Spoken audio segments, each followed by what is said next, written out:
Pferdewetten heute 18.03.2019 4 Rennen gewettet, alle 4 Rennen gewonnen, hier das Systemautor Dr. D.Selzer-McKenzie YouTube. Heute ist Montag, der 18. März 2019 und ich habe heute Morgen um 7 Uhr schon per Internet auf einer australischen Trabrennbahn direkt gewettet und kräftig gewonnen.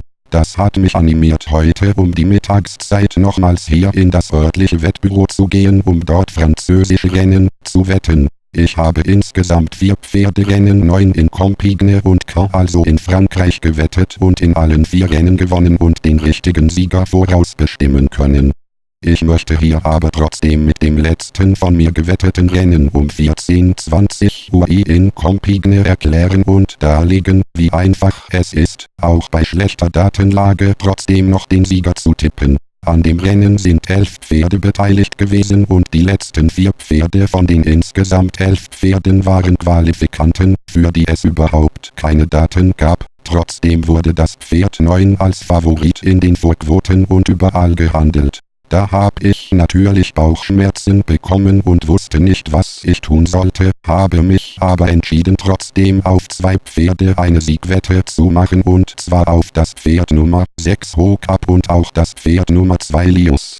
Gewonnen hat nachher das Pferd Nummer 6 vor dem Pferd Nummer 2 und vor dem Pferd Nummer 9. Die 9 war ja wie gesagt ein Qualifikant, der aber als Favorit galt, aber den habe ich natürlich nicht gewettet, weil es davon überhaupt keine Daten gab. Ich habe deshalb 2 Siegwetten auf die Pferde Nummer 6 und Nummer 2 gemacht und das Pferd Nummer 6 ist ja nachher als Sieger durchs Ziel gegangen und ich möchte Ihnen hier erklären, wie es kam, dass das Pferd Nummer 6 von mir als Siegpferd gewettet wurde.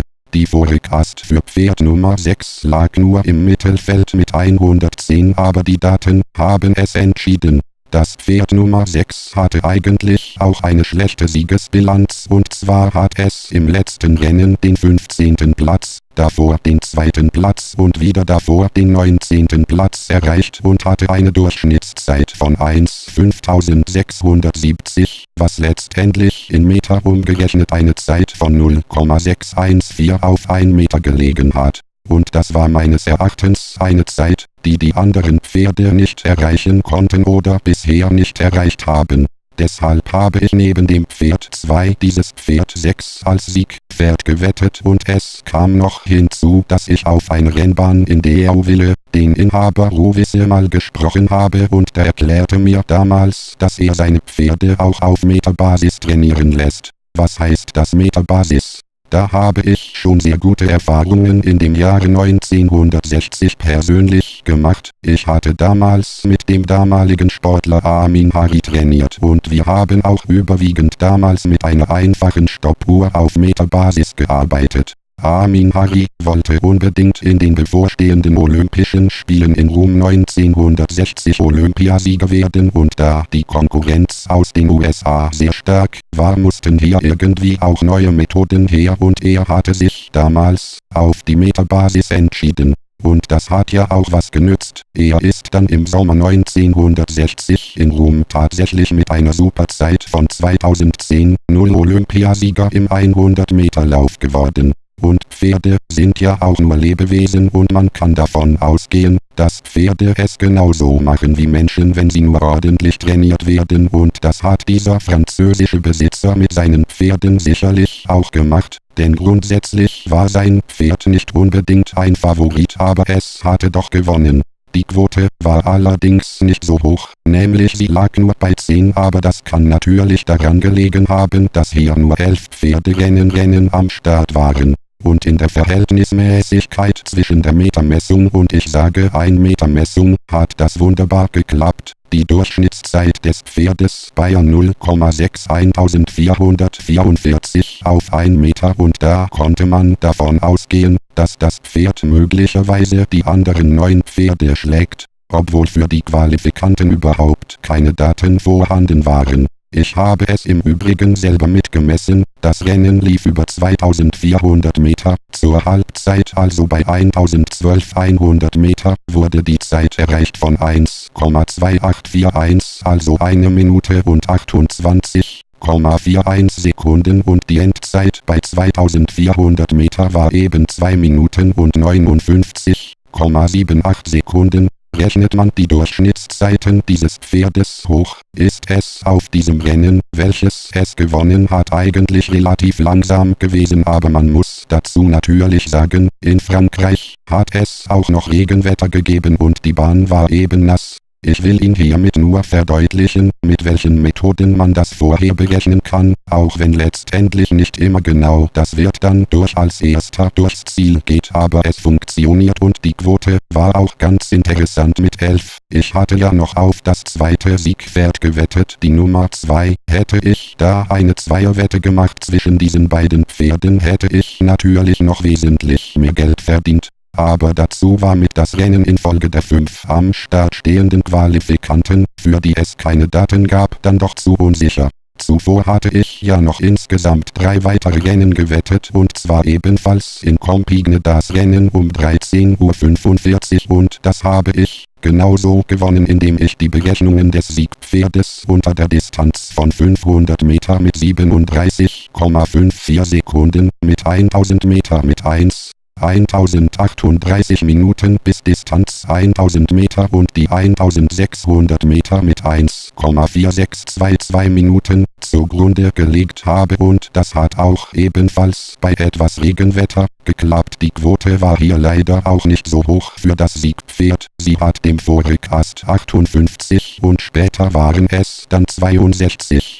Ebenfalls hatte ich um 14:02 Uhr auf der Rennbahn in Caen das Rennen gewettet und habe dort ebenfalls auf Meterbasis die Wette bzw. den Wettkandidaten auf den Sieg entschieden. Es waren 20 Pferde am Start, was natürlich ein ziemlich großes Feld ist und auch in Caen hat es geregnet und ich habe die Pferde 16, Pferd 14 und Pferd 7 gewettet und hier auch schon wieder die beiden ersten Pferde voraussagen können. Das Siegpferd Nummer 16 Exil de l'Euron hatte eine absolute hochklassige Meterzeit von 0,1852 Sekunden für 1 Meter und das Rennen lief über 2450 Meter und da konnte man davon ausgehen, dass dieses Pferd weit nach vorne kommt, obwohl es im Forecast schon bei 30 nur stand und somit in gewisser Weise schon als Favorit angetreten war, aber weitere Favoriten in dem Rennen war das Pferd Nummer 1, das Pferd Nummer 3, das Pferd Nummer 4 und das Pferd Nummer 8 und Nummer 9.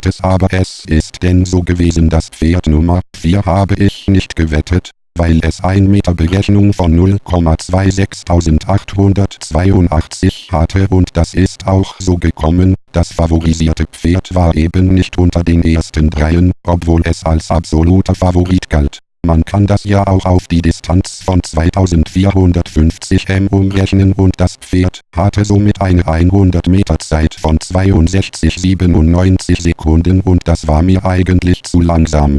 Die Zeit war nachher selbst gestoppt, 1000 Meter wurden nach 1 Minute 2934 erreicht und die 2450 Meter wurden nach 2 Minuten 5814 erreicht.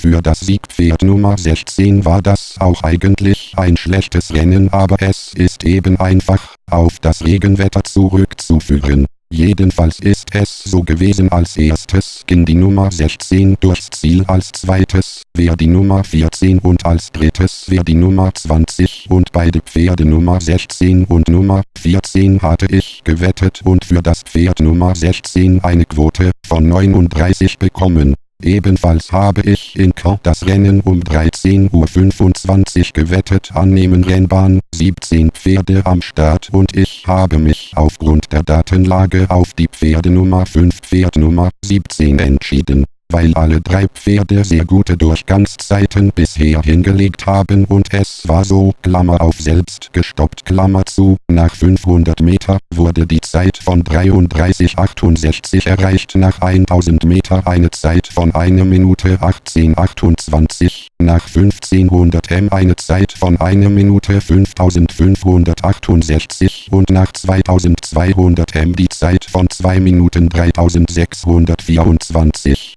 Und auch hier hat das Pferd Nummer 5, welches ich als eine der 3 Siegpferde gewettet habe, gewonnen und ich habe eine Quote von 2,6 bekommen.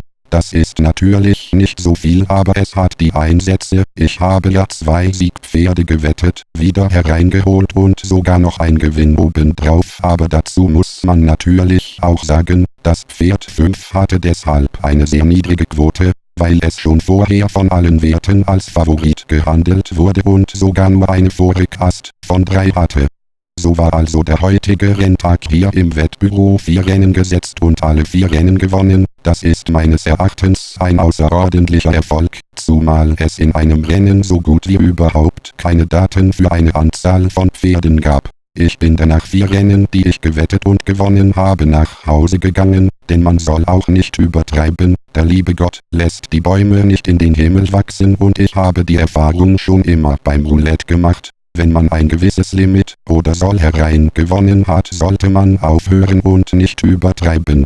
Die meisten Leute, die auf Wettbahnen herumstehen oder in Wettbüros herumsitzen, die wetten alles auf Teufel komm raus, jedes Rennen von morgens um 11 bis nachts um 11 und dann müssen sie nach Hause gehen, weil sie alles wieder verloren haben. Ich sagte es ja bereits, diese Systematik, die ich anwende, stammt ja zum Teil von dem Millionengewinner und Millionenwetter Max Klante aus den 1920er Jahren in Berlin, der auf den Wettbahnen von Hoppegarten und Mariendorf Millionen gewonnen hat, dann aber Milliardär werden wollte und dann ist es ebenso gegangen wie den heutigen Wettern in den Wettbüros oder auf den Wettbahnen, die einfach nicht aufhören können und letzten Endes alles wieder verspielt haben. Ich sage auch Ihnen, wenn Sie Pferdewetten machen und wenn die ersten Wetten gewonnen sind, hören Sie auf, denn Aufhören dient auch zur Gewinnserhaltung.